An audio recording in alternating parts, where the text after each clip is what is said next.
తడియారలేదు మాధవరాయ చంద్రిక పరిణయాక్షరమచీ పంకమందు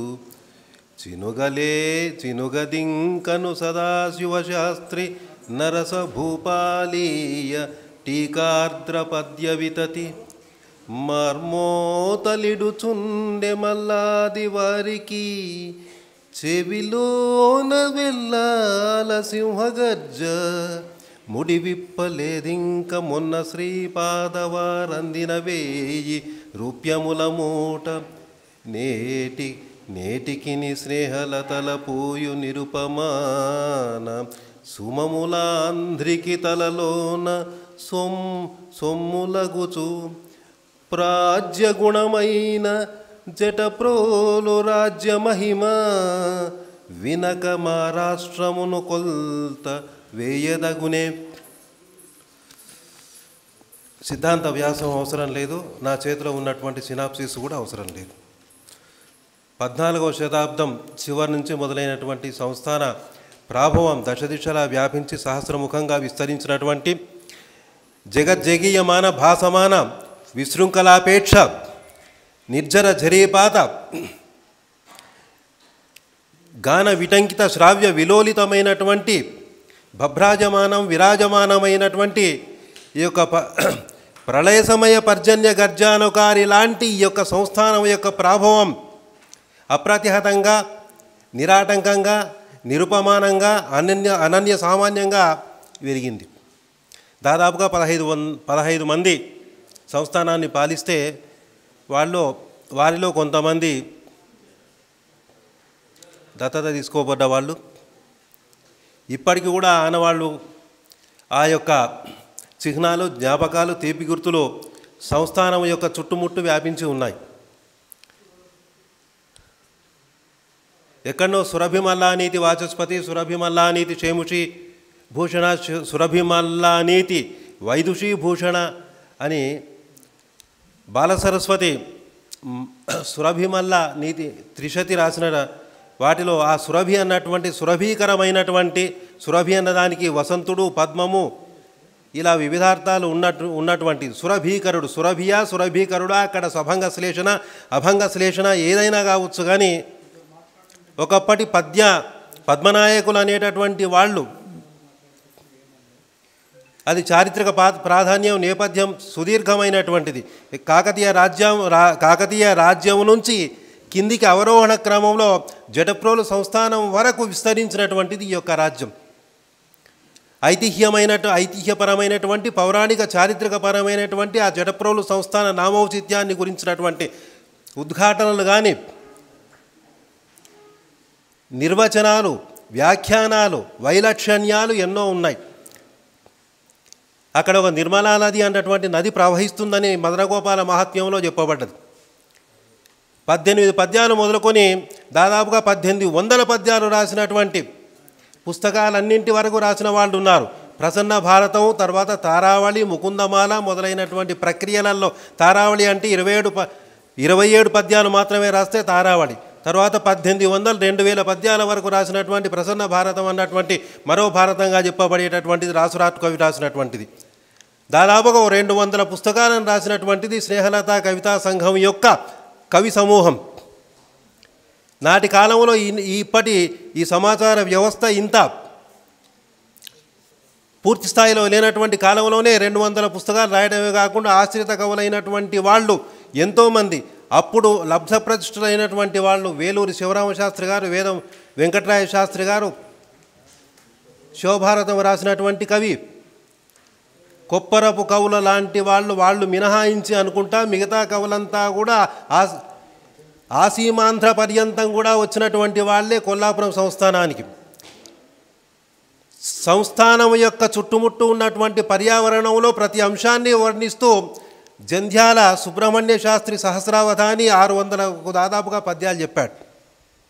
మదనగోపాల మహాత్మ్యం అన్నటువంటి రాశిలో చిన్నదైనప్పటికీ కూడా వాసిలో పెద్దదైనటువంటిది హొసదుర్గ కృష్ణమాచార్యుల వారు పరకాల పీఠాధిపతులు రాసినటువంటి గ్రంథం. ఇప్పటికీ కూడా ఉదయం చెప్పినట్లు అది ఆ పుస్తకం జాతీయమైనటువంటి ఒక స్థాయికి నోచుకున్నటువంటిది. చాలా కొన్ని విషయాలు అవి అప్రస్తుతమైనప్పటికీ కూడా చెప్పవచ్చును. లక్ష్మారావు అన్నటువంటి బాగా రాజ్య ప్రాభవాన్ని, సంస్థాన ప్రాభవాన్ని శిఖరాయమానంగా తీసుకువెళ్ళినటువంటి రాజు తన జీవితకాలంలో 139 పులులను వేటాడి చంపాడట. ఒకే ఒక రోజు 5 పులులను వేటాడి చంపినటువంటి ధీశాలి అన్న విషయాన్ని మనం ప్రశంసాత్మకంగానే చెప్పుకోవచ్చు. అంటే ఆ కాలంలో క్రూర మృగాలు ఊర్లోకి వచ్చి ఊర్లో ప్రజలనంతా కూడా హింసించకుండా ఉండడం కొరకు రాజుగా, ఎందుకంటే ప్రజానాం వినయాధానాత్ రక్షణాత్ భరణాదపి స్వపితా పితరస్తేషాం కేవలం జన్మహేతవ. కానీ రఘువంశంలో ఉన్నటువంటి శ్లోకం ప్రకారం ప్రజానాం వినయాధానాత్ రక్షణాత్ భరణాదపి, కాబట్టి ప్రజలకు వినయాన్ని అందించడం కానీ, రక్షించడం కానీ, వాళ్ళని పోషించడం కానీ, ఈ 3 పనులు కూడా జగన్నాథరావు గారు కానీ, వెంకట జగన్నాథరావు గారు, లక్ష్మారావు గారు, బారిగడ్పురరావు గారు, మాధవరావు గారు, చినమాధవరావు గారు, నరసింహారావు గారు, రామరాయలు గారు, వీళ్ళంతా కూడా చేసినారు. నృసింహ విలాస కావ్యంలో హొసదుర్గం కృష్ణమాచార్యులు రాసినటువంటి నృసింహ విలాస కావ్యంలో ఒక 4 పేజీల సుదీర్ఘమైనటువంటి ఒక గద్యంలో చిన్నమరూరు అన్నటువంటి ఒక మారుమూల పల్లెలో జరిగినటువంటి అత్యంత భీకరమైనటువంటి భయంకరమైనటువంటి యుద్ధ ప్రస్తావన ఉంది. ఆ అక్షరాన్ని చూస్తే, ఆ యొక్క భాషను, ఆ సుదీర్ఘమైనటువంటి సమాచారం చూస్తేనే ఇంత భయంకరంగా ఈ మారుమూల పల్లెలో జరిగిందా అన్నంత ఆశ్చర్యం కలుగుతుంది. ఈ రాజ్యాధిపతులు, ఈ సంస్థానాధిపతులు ఒకప్పుడు శైవ మతావలంబులై ఉన్నప్పటికీ, తర్వాత వైష్ణవ మతావలంబులై అయినప్పటికీ కూడా శివకేశవ సారూప్యాన్ని అక్షరాల పాటించినటువంటి వాళ్ళు. దానికి ప్రతి గ్రామంలో శివకేశవాలయాల నిర్మాణమే. ఎప్పుడో 800 ఏండ్ల క్రిందటి సంస్థాన పూర్వ యుగాన్ని కూడా తలపించేటట్టు, మరిపించేటట్టు కూడా దేవాలయాల నిర్మాణం కావచ్చు. ఆ తర్వాత సాంస్కృతికమైనటువంటి ప్రజోపయోగమైనటువంటి పనులను ఒక 150 సంవత్సరాల క్రిందటనే అక్కడ ప్రజా వైద్యశాల ఉండడం, ప్రజలకు ఉపయోగపడే వైద్యశాల ఉండడం, సింహవటం దాన్ని, ఎందుకంటే మదనగోపాల మహాత్మ్యంలో పురాసింహవటో నామ అన్నటువంటి ఒక వాక్యం ఉంది కనుక సింగవట్నంలో ఉన్నటువంటి నృసింహసాగరం ఇతర చెరువుల్ని త్రవించడంలో ప్రజలకు ఉపయోగకరమైనటువంటి పనులు చేయటం. సరస్వతీదేవి, రాణి ఇందిరాదేవి, రత్నమాంబ, ఆ సంతతికి వచ్చినటువంటి, ఆ సంతతిలో ఉద్భవించినటువంటి ఒక రాణి రుద్రమదేవి, ఒక మొల్ల, ఒక తరిగొండ వెంగమాంబ లాంటి వాళ్ళు. సురభి మాధవరాయలు రాసినటువంటి చంద్రికా పరిణయం గురించి 3-4 వ్యాఖ్యలు రాశారు. ఇప్పుడు నేను ఇంతకుముందు చెప్పినటువంటి పద్యం ఎప్పుడో ఒకానొకప్పుడు మన యొక్క తెలంగాణ ప్రాంతంలో ఉన్నటువంటి తెలుగు భాష న్యూనతాభావాన్ని ఎండగట్టే ప్రయత్నం చేసినటువంటి ఒక కవికి చరుపుజరిచినట్టుగా కేశవమంతుడు నరసింహశాస్త్రి గారు రాసినటువంటి పద్యం.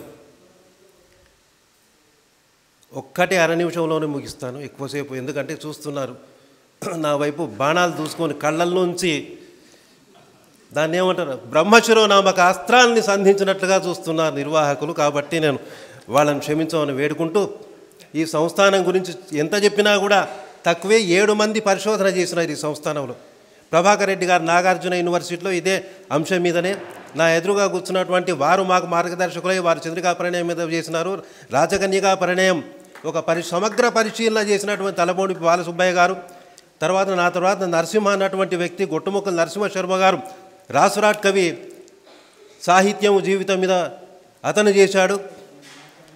కాబట్టి ఒకప్పుడు కోన్ పూచ్తా కొల్లాపూర్ రాస్తా అన్నటువంటి ఆ కోన్ పూచ్తా కొల్లాపూర్ రాస్తాలో వెలిగినటువంటి సాంస్కృతిక, సామాజిక, వైదిక, ఆధ్యాత్మిక ప్రాభవానికి 1000 రెట్లు పరిపుష్టం చేసినటువంటిది మా సంస్థాన రాజుల యొక్క కృషి అన్నటువంటి విషయాన్ని నొక్కి వక్కానిస్తూ, ఒకప్పటి చతుస్తంత్రవేత్తలు, షడ్దర్శిని వల్లభులు కూడా అక్కడ ఉండేవాళ్ళు. చతుర్వేదాల్ని ఆపోషణ పట్టినటువంటి వాళ్ళే కాకుండా బాల్యప్రాయంలోనే వాటికి భాష్యాన్ని కూడా చెప్పగలిగినటువంటి ఉద్దండ పండితులు ఆ కృష్ణానదీ తీరంలో ఉండేవాళ్ళు అని చెప్తూ, ఈ 4 మాటల్లోనే సంస్థానం యొక్క గొప్పతనం స్థాళీపులాగా న్యాయంగా అందరికీ అయి ఉంటుందని చెప్తూ ముగిస్తున్నాను. జయంతి తే రససిద్ధః కవీశ్వరాः నాస్తి తేషాం ఇషక్కాయే జరామరణజం భయం. ధన్యవాదాలు సార్.